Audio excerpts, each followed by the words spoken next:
नमस्कार, मी सागर राजेंद्र पवार आणि गोपाळगड प्रकरणी तुम्ही मला ओळखतच असाल. त्या दिवशी काय झालं हे सगळ्यांनी पाहिलं.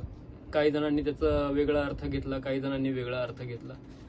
पण मला एकच सांगायचं आहे, माझं डोकं तेव्हा सटकलं जेव्हा त्या किल्ल्याच्या दरवाजाला दोरी बांधली आणि माझ्या कुटुंबाला आत ठेवलं आणि मला पण आत ठेवलं. मी त्याला सांगत होतो, त्याच्या माणसांना सुद्धा सांगत होतो की तू मला आत ठेव, माझ्या घरच्यांना तरी बाहेर जाऊ दे, माझी गाडी बाहेर जाऊ दे. पण 2026 मध्ये सुद्धा त्यांनी आम्हाला त्या किल्ल्याच्या गेटला रशी बांधून आतमध्ये ठेवलं. अरे विषय तू म्हणतो 2 आंब्याचा होता, तर 2 आंबे तुझ्यासाठी माझ्या फॅमिलीच्या जीवापेक्षा मोठे होते का? माझ्या जीवापेक्षा मोठे होते का? माझी अख्खी गाडी त्यांनी आतमध्ये ठेवली, माझ्या घरातले फॅमिली मेंबर्स आतमध्ये ठेवले, मला आतमध्ये ठेवलं. असे कुठले तुका सोन्याचे आंबे लावले होतेस जे आम्हाला सगळ्यांना डांबून आतमध्ये ठेवणार आणि तू नंतर येणार? आणि मी विचारलं पण कोण येतं, तर म्हणतो मालक येतो. अरे कोण मालक? कुठला मालक? तू काय किल्ल्याचा मालक आहेस? मी हा प्रश्न त्याला आल्या आल्या विचारला की तू कोण आहेस? तो म्हणतो हा किल्ला माझा आहे, हे सगळं माझं आहे. तर तिथून हा विषय सुरू झाला की तू किल्ल्याचा मालक असू कसा शकतोस आणि तू एवढ्या कॉन्फिडेंटली मला सांगतोय मी मालक आहे. मी त्याला विचारलं, 1000 वेळा प्रश्न विचारले, तू मालक आहेस तर मला काहीतरी दाखव. तू बॅनर लावले त्यावर नाव का नाहीये? तुझ्या गेटवरती नाव काय नाही? त्यांनी माझ्या कुठल्याही प्रश्नाचं उत्तर नाही दिलं. त्याच्यावरती एकच उत्तर दिलं, तू याच्याकडे जा, तू त्याच्याकडे जा, तू याला विचार त्याला विचार. मला माहिती आहे मी मालक आहे, तुला का सांगू? हा जो उद्धटपणा होता, अरे रावीपणा होता, एक मालकी हक्क गाजवणं. आमच्यासाठी या आधी आणि या नंतर आणि नेहमी किल्ले हे शासनाची प्रॉपर्टी राहील. कारण का? छत्रपती शिवाजी महाराजांचे ते किल्ले आणि नंतर त्याचं संवर्धन करण्याचं काम हे शासनाचं आहे. आणि शासनाने ते मला वाटत नाही की चांगल्या पद्धतीने केलं. जर त्यांनी केलं असतं, त्यांनी त्या गोपाळगडकडे लक्ष दिलं असतं, तर आज तो किल्ला चांगल्या स्थितीत असता.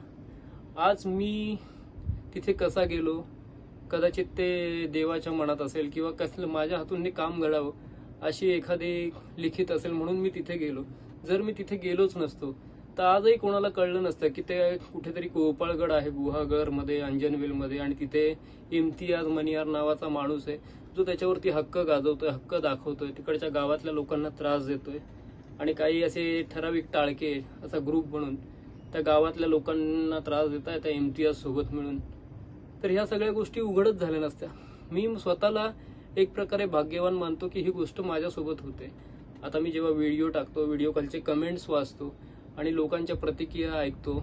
आता मला एवढा त्रास होतोय की मी घरापासून काही दिवस पूर्ण फॅमिलीला घेऊन बाहेर आलोय. मला कॉल्स येतात, मेसेज येतात. मला 10 लोकांचे जर कॉल मेसेज आले असेल तर त्यातले 3 लोक चांगले भेटतात, 7 लोक वाईट भेटतात. त्या 7 लोकांच्या मनामध्ये असतं की ह्या गोष्टीतून मी फायदा कसा घेऊ.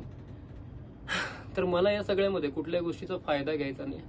मला एकच सांगायचंय, तुम्ही एखाद्या गोष्टीवरती हक्क दाखवतात, अरे ती गोष्ट नाहीये, ती एक महाराष्ट्राचं वैभव आहे. आम्ही त्याला देव मानतो. शिवाजी महाराज हे काय म्हणतात, नॅशनल हिरो नंतर आहेत, आमच्यासाठी ते आधी दैवत आहे. तर अशा माणसाला, अशा माणसाच्या वस्तूला, अशा महाराजांच्या किल्ल्याला तू आज जन्माला आलेला तू म्हणतो ही प्रॉपर्टी माझी आहे. तुला हे बोलताना सुद्धा लाज वाटत नाही. त्यानंतर तू माफीनामा टाकतो. अरे त्या माफीनाम्यामध्ये तू बोलतोस त्याच्यामध्ये कुठेही तुला असं वाटत नाही की तुला त्या गोष्टीचा पश्चाताप झालाय, तुला त्या गोष्टीचं काही वाईट वाटते. तू सरळ तोंड वर करून बोलतोय असं आहे तसं आहे. आणि आता मी काय म्हणून ते हस्तगत करण्याचा विषय सुद्धा सरकारचाच आहे. जसं सरकारने आधी दुर्लक्ष केलं तसं आता सुद्धा दुर्लक्ष केलं तर काय होईल? 15 दिवस जातील, 25 तारीख येईल, त्याच्यानंतर पुढचा महिना येईल, लोक शांत होतील, लोक भावना एकदम शांत होतील, व्हिडिओवरचे कमेंट बंद होतील, सागर पवार कोणी ओळखणार नाही. आणि शेवटी काय होणार? जे चालू आहे तेच चालू राहणार. मग पुन्हा कधीतरी कोणीतरी उगवेल, तिथे जाईल, व्हिडिओ बनवेल, त्याच्या जीवाला धोका होईल. मग सरकार पुन्हा जागे होतील, लोक पुन्हा जागे होतील. तर आता हा विषय आहे, तर या विषयावर सरकारने काहीतरी निर्णय घ्यावा. तो किल्ला लवकरात लवकर सरकारच्या अंडर घ्यावा आणि सगळ्या पर्यटकांसाठी खुला करावा. आज मी माझ्या पद्धतीने बोललो. माझं नशीब चांगलं आहे की 10 लोकांपर्यंत, हजारो लाखो जनतेपर्यंत मी पोहोचलो. पण असे कितीतरी पर्यटक गेले असतील आणि गेले आहेत. भरपूर जणांनी सांगितलं आहे आणि माझ्याकडे कमेंट्स आहेत, बऱ्याच जणांचे फोन आहे की आम्ही गेलो होतो, घाबरून परत आलो. आता गुहागर माझ्यासाठी नवीन नाहीये, माझं जाणं येणं होईल. तर बऱ्याच जणांचं असं म्हणणं आहे की आम्ही तिथे जात नाही कारण का तिथे जायलाच भीती वाटते. तो रस्ता असा अरुंद आहे, तिथे कुठलीही सोय नाही. आता सरकारने तिथे काहीतरी सोय केली तर गुहागरचं सुद्धा पर्यटन वाढेल. तर माझी सरकारकडून एवढीच अपेक्षा आहे की तुम्ही त्या किल्ल्यासाठी काहीतरी करा. माझं त्या माणसाशी पर्सनल वैर नाही, पण कुठल्याही महाराजांच्या गोष्टीवर कोणीतरी येऊन अधिकार गाजवेल तर मला तरी ते पटणार नाही. आणि माझा मग जिवंत राहून फायदा काय?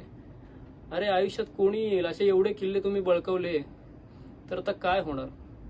तर मला असं वाटतं माझ्या हातून हे सत्कर्म घडलं ना तर हे माझं भाग्य आहे, माझं पुण्य आहे असं समजेल. पण सरकारने यासाठी करावं काहीतरी, आणि तो किल्ला लवकरात लवकर मुक्त केला ना तर मला खूप आनंद होईल.